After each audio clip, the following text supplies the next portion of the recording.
Basta naman ang oras ng trabaho mga boss. Pero ang trabaho ko di pa tapos. May ginagawa pala tayong rush na document, ang tawag ay budgetary. Kung saan dito malalaman ng kontraktor magkano magagastos niya sa labor o materyales. Talikod ko naman ay mayroon akong pa-bond file. Sobrang lamig kasi dito sa lugar ko. Masakit mang pasok-pasuan ko. Nangarap ako na sana sa future na magpabaya ko, mayroon din akong chimney. Lagi ko nang papanood mga vlogger at mayayaman. Sinasabi nila na kung gusto mong masenso sa buhay, gawin mo yung pakakayaman. At ang sabi pa, ano daw ginagawa natin sa extra oras natin? Nakakayaman ba o nakakahirap ba? Grabe, exhausted na ako pero desidido akong tapusin ang trabaho. Di ko kasi ugaling ipagpabukas ang bagay na kaya ko naman tapusin ngayon. Ika nga time is gold.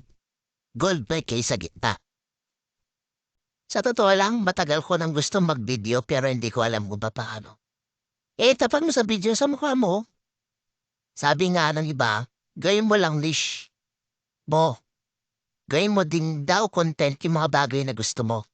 Sabi ko sa sarili ko, ano bang gusto ko?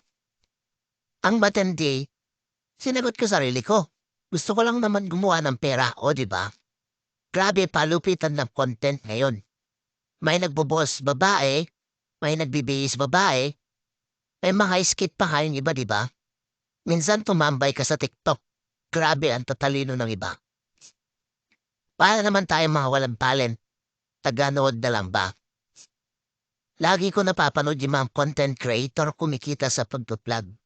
Sana all, di ba?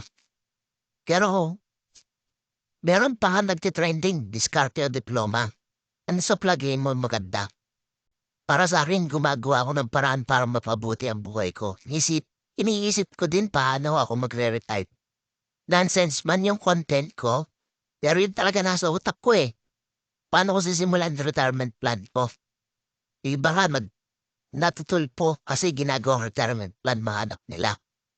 Buhay nila yun, mag-focus ka sa rin mong buhay. Trip nila yun, nasa yun na yun kung tabihin mo, di ba? Meron pa nga iba, ang content kung kailan mo realize na mahirap kayo. Ako iba ang nasa isip ko. Ayaw kong ma-experience ng mga anak ko yung naghirap sila dahil sa kapabayaan ko. Focus tayo sa objective natin kung paano natin masusuporta ng mga anak. Para kahit anong kurso nilang tahakin sa inaharap ay may pang-allowance at pang-matrikula sila. Hanggang dito na lang muna. Kung napagod ka katulad ko, edi matulog na.